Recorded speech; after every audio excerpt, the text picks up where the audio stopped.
ಭಾಗವಹಿಸಿದಂಥ ಎಲ್ಲ ಸಂಘಟನೆಯ ಪ್ರಮುಖರೇ, ಅಧ್ಯಕ್ಷರೇ ಹಾಗೂ ತಾಲೂಕು ಹೋರಾಟ ಸಮಿತಿಯ ಅಧ್ಯಕ್ಷರೇ, ಸ್ನೇಹಿತರೇ ಹಾಗೂ ಪೊಲೀಸ್ ಇಲಾಖೆಯ ವರಿಷ್ಠ ಅಧಿಕಾರಿಗಳೇ ಹಾಗೂ ತಾಲೂಕಾ ದಂಡಾಧಿಕಾರಿಗಳೇ ಮತ್ತು ಜಿಲ್ಲಾಧಿಕಾರಿಗಳೇ ಹಾಗೂ ಎಲ್ಲ ನನ್ನ ಅಣ್ಣ ತಮ್ಮಂದಿರಿಗೂ ಕೂಡ ನಮಸ್ಕಾರಗಳು ತಿಳಿಸುತ್ತಾ, ಇವತ್ತು ವಿಶೇಷ ಏನಪ್ಪ ಅಂದ್ರೆ ಎತ್ತಿನ ಗಾಡಿ ಮೆರವಣಿಗೆ ಮಾಡಿದ್ವಿ ನಾವು, ಜೊತೆಗೆ ಬಾಗಲಕೋಟೆ ಚಳವಳಿ. ಉದ್ದೇಶ ಏನಾಗಿತ್ತಂದ್ರೆ ನಮ್ಮದು 35 ವರ್ಷಗಳ ಕಾಲ ಇದು ಹೋರಾಟ ಇದೆ. ಇವತ್ತು ನಾಳೆ ಮಾಡಿದ್ದಲ್ಲ, ನಿನ್ನೆ ಮೊನ್ನೆ ಮಾಡಿದ್ದಲ್ಲ, 35 ವರ್ಷದಿಂದ ನಾವು ಬೇಡಿಕೆ ಇಟ್ಟಿದ್ವಿ.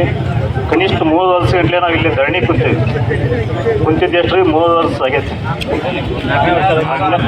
1219 ದಿವಸ ಆಗೈತಿ ಇವತ್ತಿನ ದಿನ. ಯಾಕೆ ಪದೇ ಪದೇ ಚಳವಳಿ ಮಾಡಿ ಸಿ ಎಂ ಭೇಟಿ ಯಾಕೆ ಮತ್ತೊಂದು ಸಲ ಇಷ್ಟು ಜನ ಕೂಡಿ ಚೆನ್ನಮ್ಮ ಸರ್ಕಲ್ನಾಗ ಕೂಡಿ ಊರು ಬಂದ್ ಮಾಡಿ ಹೊಳ್ಳಿ ಎಲ್ಲ ಜನ ತೊಗೊಂಬಂದು ಇಲ್ಲಿ ಕುಂತು ಮತ್ತೆ ಸಿ ಎಂ ಭೇಟಿ ಆಗುವಂಥ ವ್ಯವಸ್ಥೆ ಬೇಡ. ನಾವು ಮಾತಾಡ್ರಿ, ಬೆಲೆ ಇದನ್ನ ಮಾತಾಡಿದ ಮೇಲೆ ಒಂದು EP ರೆಡಿ ಆಕೈತಿ.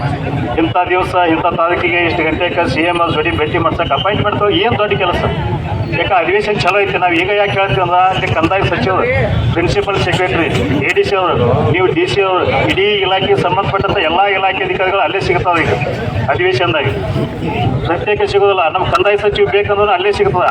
ಕಂದಾಯ ಸಚಿವರು ಮತ್ತು ಪ್ರಿನ್ಸಿಪಲ್ ಸೆಕ್ರೆಟರಿ, ADC ಅವರು ಬಂತು, ಅಲ್ಲಿ ಚೀಫ್ ಸೆಕ್ರೆಟರಿ ಅದು ಬಂತು. ಈ ಸಂಬಂಧಪಟ್ಟಂಥ ಈ ತಾಲೂಕಿಗೆ ಆಗುವಂಥ ಸಂಬಂಧಪಟ್ಟಂಥ ಎಲ್ಲ ಇಲಾಖೆ ಅಧಿಕಾರಿಗಳನ್ನ ಅಲ್ಲೇ ತತ್ಕ್ಷಣ 10 ನಿಮಿಷನಾಗ ಕೂಡಿಸ್ಬೋದು. ಈ ಒಂದು ಅವಕಾಶ ಅಧಿವೇಶನದಾಗ ಅದನ್ನು ನಾವು ಮಣ್ಣಿಂದ ಹೇಳಾಗಿರ್ತೇವೆ.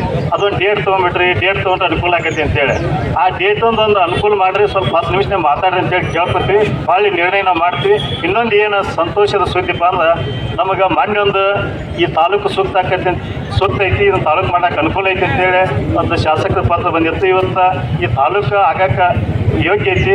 ಜಿಲ್ಲಾಧಿಕಾರಿಗಳಿಗೆ ಕಳಿಸಿದಂಥ ವರದಿ ಸೂಕ್ತ ಐತಿ. ಇದು ಈ ಫೈಲ್ ನಂಬರ್ ಹಾಕಿನ ಕೊಡ್ಬೇಕಂತೇಳಿ ನಾವು ನಿಮಗೆ ಒತ್ತಾಯ ಮಾಡಿದ್ದೀವಿ. ಯಾಕೆ ಒತ್ತಾಯ ಮಾಡಿದ್ದೀವಿ ಅಂದರೆ ಕೆಲವೊಂದು ಸಲ ವರದಿಗಳ